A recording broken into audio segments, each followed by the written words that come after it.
Welcome to the boardroom. Thank you for stopping by for another chat with the chairwoman. So, there's so many wonderful things on TV right now to indulge in if you like reality TV. So, I just wanted to revisit Married at First Sight season 14. And I must admit, I think I called this one too soon because Elijah Juan is really going off the deep end. Anyway, we'll get back to him. So first, let's go to Noy and Steve. I'm not going to really cover them on this segment because they're boring to me. So they're working out pretty well. There's no real drama except for the noodles. And I think they're going to make it. But we'll see what happens in the next couple of episodes. Let's moving right along.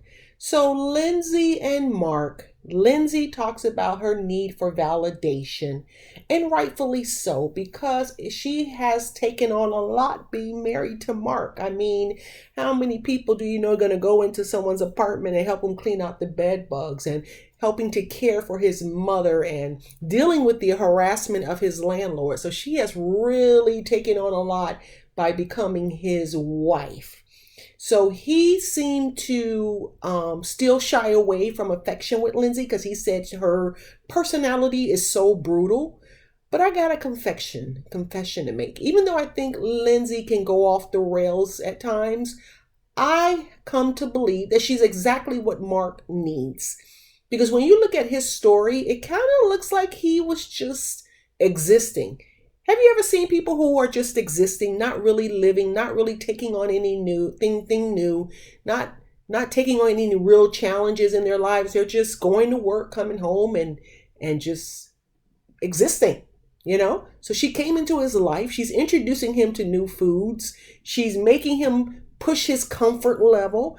Love that about Lindsay for Mark, because he looks like he will play it safe forever if he doesn't get someone to help him take his life up a notch.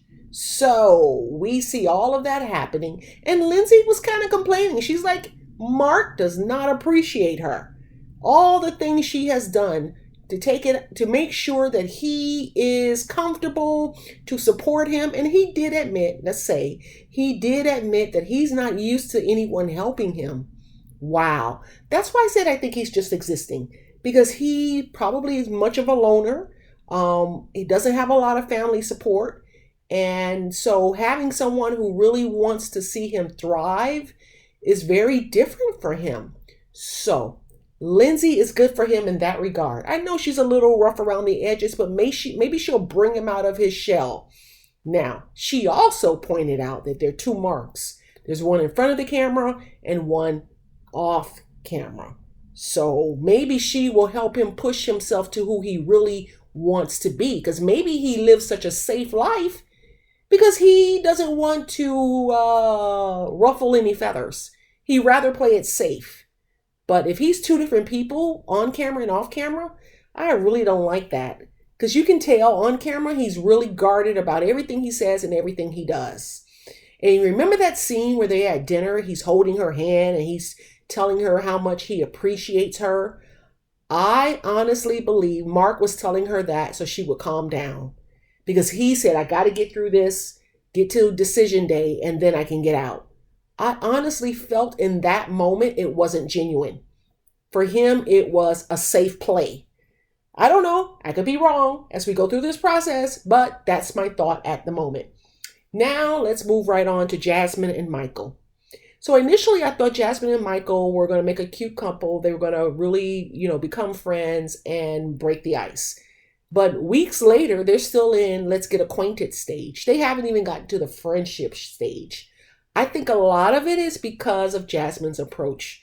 She's very critical of Michael. And I said it already earlier. Michael was not ready for marriage. He has too many emotional things he needs to process and understand before he tries to marry anyone. I think that he is numb because he doesn't look like he is capable of fully leaning in. And rightfully so. So Jasmine's personality really isn't what he needs, unfortunately. Michael's been through a lot, so he needs someone more nurturing, someone that is funny, someone that will push him to in a light way, in a fun way, in a reassuring way. Jasmine is not it. I don't know what it is. I don't know if she's not attracted to him or he said so much off camera she just cannot reset. Whatever it is, she's not the one. Now, I do give her credit for setting up the gym and sitting down and trying to do something that would get his attention. And he had that really revealing moment on camera. And he said that cry felt good. So maybe in that regard, she's good for him. But she has to be more nurturing because he cannot take anyone being critical. That's not going to help him at all. He's been through too much. And I always going to go with, I don't think he was ready to get married. He was not ready to get married. And Jasmine right now is not demonstrating to me that she wants to be in this marriage. She is not kind to him. She is so critical, so bossy, so motherly. I don't see them gelling for the rest of the season. So that is my thought. I don't know if she is the fit that he needs. So talk to the experts. They got this one wrong, I really believe. So we're moving right along. Now we have Elijah, Juan, and Katina. So the last time I presented this in the boardroom, I talked about how Elijah Juan really impressed me, that he was so thoughtful. I said, wow, Elijah Juan is so mature. But boy, is he a piece of work when it comes to keeping the house clean and the definition of a wife. He is a stickler. So much to of the point that it comes off as very disrespectful toward Katina. Now, mind you, Katina might be still in the phase of it's all about me and it's about taking care of me. And, if it doesn't work for me, it doesn't work. But for him to drill down on the fact that when they had his housewarming party, that her friends brought the food. And then after the party, she wasn't willing to stay up and clean up. He's very particular. He needs to lighten up. I don't know if I like him anymore. I know. That goes to show you he can talk a good game, but who is he really? He's not nurturing. And when he said so many things to her about, I want to see what kind of wife material you are, which led her to tears, and he didn't move to comfort her, red flag. Very disappointed in Elijah Juan because it was very disrespectful, and it reminded me of the old days where the man is right and the woman must respond and do as he says.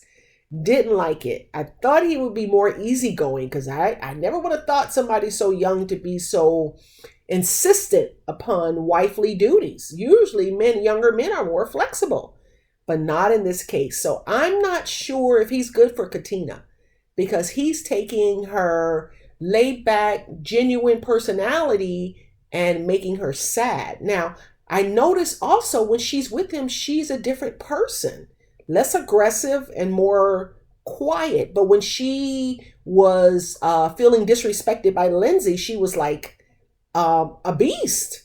So she's two different people. I don't know if she's afraid of Elijah Juan. She doesn't want to upset him. She feels she has to walk carefully around him.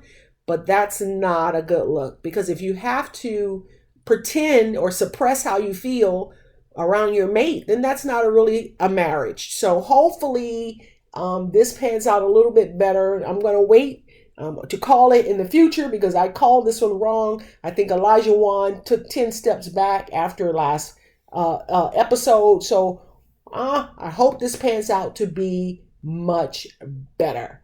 So based on the last episode, I'm no longer excited about Jasmine and Michael or Elijah, Juan, and Katina.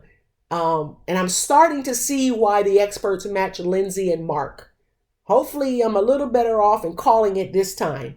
And if Noy and Steve turn out to be the biggest surprise of the whole season, then wow, it will be a twist. So thank you for stopping by. Don't forget to hit the like button or the subscribe button before you exit, so at least I'll know if you like the content and it'll give me some feedback.